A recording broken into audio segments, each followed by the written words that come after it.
गर्मी में तो अमीर बहन लाई एसी और फ्रिज। सॉरी सॉरी महक, आज फिर मैं आने में लेट हो गया। क्या करूं, घर में इतने सारे काम होते हैं ना। ताऊ जी को पहले दुकान पर छोड़कर आया, बाबा को भी कहीं बाहर जाना था और माँ ने कुछ सामान मंगवाया था। कोई बात नहीं अमन, मैं समझती हूँ, लेकिन देखना, शादी के बाद मैं तुम्हारी सारी जिम्मेदारी बांट लूंगी। महक, तुम अच्छी तरह से जानती हो, मेरे परिवार में 3-4 नहीं बल्कि 10-12 लोग हैं। ऊपर से हम लोग एक छोटे से घर में रहते हैं। इतनी गरीबी और बड़े परिवार में तुम कैसे रहोगी? जहाँ प्यार होता है ना, वहाँ पर पैसा नहीं देखा जाता। तो फिक्र मत करो, मुझे कोई भी तकलीफ नहीं होगी। महक एक अच्छी खासी मिडिल क्लास फैमिली से थी, वहीं अमन एक गरीब परिवार से था। साथ ही साथ अमन का परिवार काफी ज्यादा बड़ा भी था, लेकिन इसके बावजूद भी महक को अमन से शादी करने में कोई दिक्कत नहीं थी, जिसके चलते महक अपने माता पिता को अमन और उसके परिवार वालों के बारे में बात करती है। महक बेटा, तुम इतने बड़े परिवार वालों के साथ एडजस्ट कैसे करोगी? बिल्कुल ठीक कह रही हैं तुम्हारी माँ। और तो और उनकी फाइनेंशियल कंडीशन भी इतनी अच्छी नहीं है। माँ पापा, मैं अमन से बहुत प्यार करती हूँ और मैं सिर्फ उसी से ही शादी करूंगी। आप देखना, शादी के बाद भी मैं ऐसे ही खुश रहूंगी। अपनी बेटी की खुशी के आगे अश्विनी और अमर इस शादी के लिए मान जाते हैं, जिसके बाद दोनों मिलकर धूमधाम से अपनी बेटी की शादी करते हैं। अपने माता पिता से विदा लेकर महक अपने ससुराल आ जाती है, जहां सभी उसका बड़े प्यार से गृह प्रवेश करते हैं। सारी रस्में होती हैं और सबके सोने का वक्त होता है। माँ जी, क्या पूरा परिवार साथ में ही सोएगा? हाँ बहू, गर्मी का वक्त है ना, तो कोई बाहर भी नहीं सो सकता है। ऊपर से एक ही पंखा है। अपनी सास संगीता की बात सुन महक और कुछ नहीं कहती, जिसके बाद कमरे में जहां एक तरफ सारे मर्द सोते हैं, वहीं दूसरी तरफ सारी औरतें। इतने बड़े परिवार के साथ एक छोटे से कमरे में रहना और एक मामूली पंखे की हवा के नीचे सोना महक के लिए आसान नहीं था, जिसके चलते थोड़ी देर में महक को घुटन शुरू हो जाती है और महक बाहर आकर उल्टी कर देती है, जिसे देख अमन उसके पीछे जाता है। महक, तुम ठीक तो हो ना? मैं जानता था तुम्हारी ऐसी ही हालत होगी। मुझे माफ कर देना महक। इसमें तुम्हारी क्या गलती? वो अभी मैं नहीं हूं ना, इसीलिए मुझे इन चीजों की आदत नहीं है। धीरे धीरे आदत पड़ जाएगी। महक की हालत देख अमन को काफी बुरा लगता है और ऐसे ही समय गुजरता रहता है।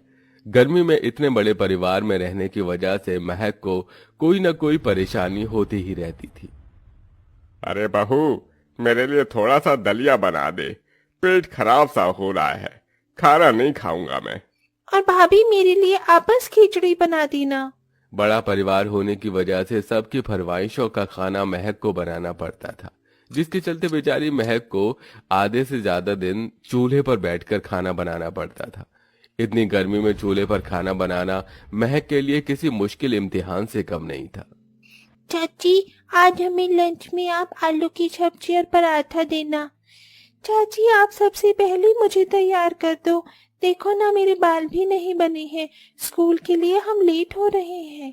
सोनी और मोनू महक की जेठानी के बच्चे थे। महक की जेठानी की 2 साल पहले ही बीमारी के चलते मौत हो गई थी, जिसके चलते उसकी दोनों बच्चियों की जिम्मेदारी महक पर आ गई थी। बाप रे बाप, कितनी ज्यादा गर्मी है। इतनी गर्मी में भला कोई आंगन में कैसे कपड़े धो सकता है? कितने सारे कपड़े बचे हैं, अभी इनको धोने में 3-4 घंटे निकल जाएंगे।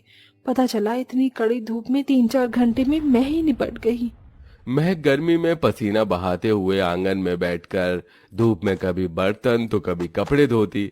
जो महक गर्मी के मौसम में एसी से बाहर नहीं निकलती थी, वही अब बेचारी कभी धूप में बैठकर दिन भर कपड़े बर्तन धोती, वहीं गर्मी में चूल्हे पर खाना बनाती। चलो, आप जाकर काम निपटा मेरा। इतना कहकर महक जैसे ही मटके का पानी लेकर उसे पीती है, तो फौरन उस पानी को थूक देती है।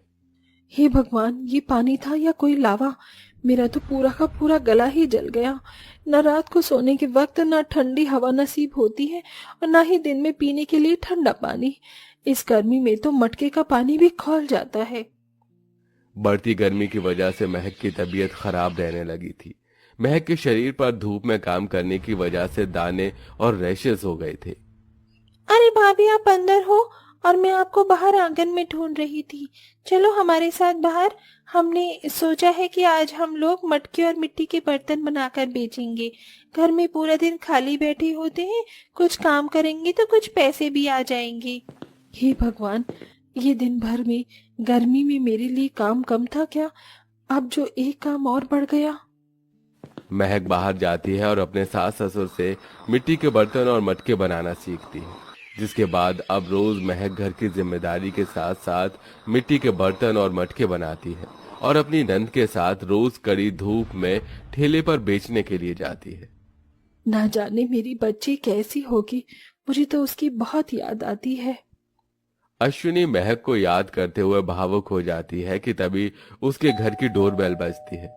अश्विनी और अमर जैसे ही घर का दरवाजा खोलते हैं तो अपनी दोनों छोटी बेटियों दिया और रोशनी को अपने सामने पाते हैं, जिसे देख वो दोनों बहुत खुश हो जाते हैं। माँ पापा कैसे हैं आप? देखो हम पढ़ाई करके आ गई। मेरी बच्चियों कैसी हो?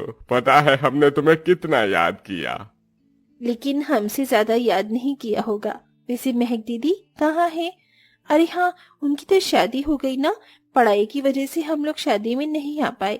आप जल्दी से उनके घर का एड्रेस दो, हम दोनों उनसे जाकर मिलते हैं। बेटा वो क्या है ना, महक अभी अपने पति के साथ बाहर घूमने के लिए गई है। जैसे ही वो आ जाएगी तो तुम दोनों जाकर उससे मिल लेना। अश्विनी अपने दोनों बेटियों से यह बात छुपा कर रखती है कि उसकी बहन ने एक गरीब घर में शादी की। वहीं दिया और रोशनी इसी आस में रहती हैं कि उसकी बहन ने एक अच्छे ससुराल में शादी की होगी, जहां वो एक अच्छी जिंदगी जी रही हैं। ऐसे ही एक हफ्ता गुजर जाता है। दिया और रोशनी शॉपिंग करने के लिए बाहर जाती हैं। शॉपिंग कर दिया और रोशनी घर आई रही होती हैं कि तभी उन्हें रास्ते पर एक मिट्टी के बर्तन बेचने वाला दिखाई देती है, जिसे देख दिया अगर मैं गलत नहीं हो तो ये महक दीदी है ना? रोशनी ये महक दीदी है, लेकिन ये महक दीदी ने अपनी क्या हालत बना ली है?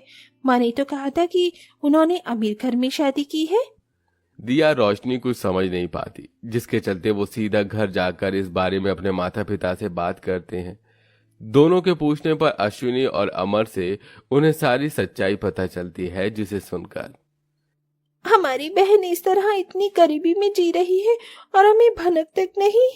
दिया और रोशनी अपने माता पिता से महक के ससुराल का एड्रेस लेकर जाती हैं और दूर खड़ी होकर छुप कर देखती हैं कि कैसे उसकी बहन सुबह से शाम तक कड़ी धूप में कभी बर्तन धोती तो कभी कपड़े धोती, वहीं धूप में घूम घूम कर मटका बेचती।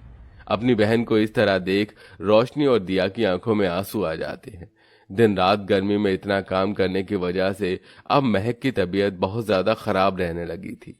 महक, मुझे माफ कर देना, मैं चाहकर भी तुम्हारे लिए कुछ नहीं कर पा रहा हूँ। दिन रात मेहनत करता हूँ कि एक छोटा कूलर या फ्रिज ले लूं, लेकिन अभी तक नहीं ले पाया। वहीं दूसरी तरफ रोशनी दिया से अब अपनी बहन की ऐसी हालत देखी नहीं जाती, जिसके चलते अगले दिन ही रोशनी और दिया एक ट्रक में सामान लिए महक की ससुराल पहुंचती है। महक जैसे ही अपनी दोनों बहनों को देखती है तो उसकी आंखों में खुशी के आंसू आ जाते हैं।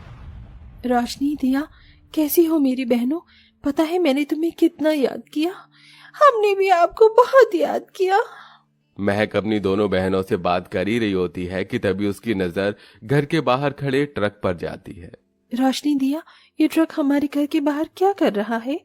महक के पूछने पर दिया उस ट्रक के पास जाती है और ट्रक ड्राइवर से कहकर ट्रक के अंदर रखे बॉक्स को घर के अंदर ले आती है, जिसके बाद दिया और रोशनी उन दो बॉक्स को खोलती है, जिसके अंदर एक और फ्रिज होता है। ये देख महक काफी हैरान हो जाती है।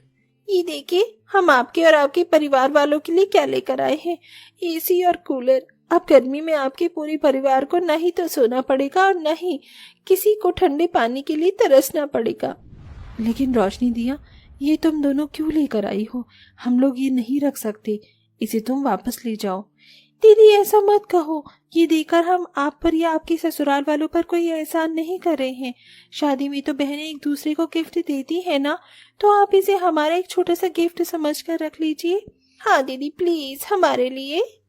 अपनी दोनों बहनों के बार बार जिद करने पर महक एसी कूलर रख लेती है, जिसके बाद अब महक का पूरा परिवार आराम से एसी की ठंडी हवा में सोता है और फ्रिज के ठंडे पानी को पीता है, जिसके चलते अब महक की तबीयत भी ठीक रहने लगती है। वहीं दिया रोशनी पैसों से भी महक के परिवार की मदद करती हैं, जिससे अब अमन एक अपना छोटा मोटा बिजनेस खोल लेता है और अब धीरे धीरे उनकी फाइनेंशियल कंडीशन भी ठीक होने लगती है।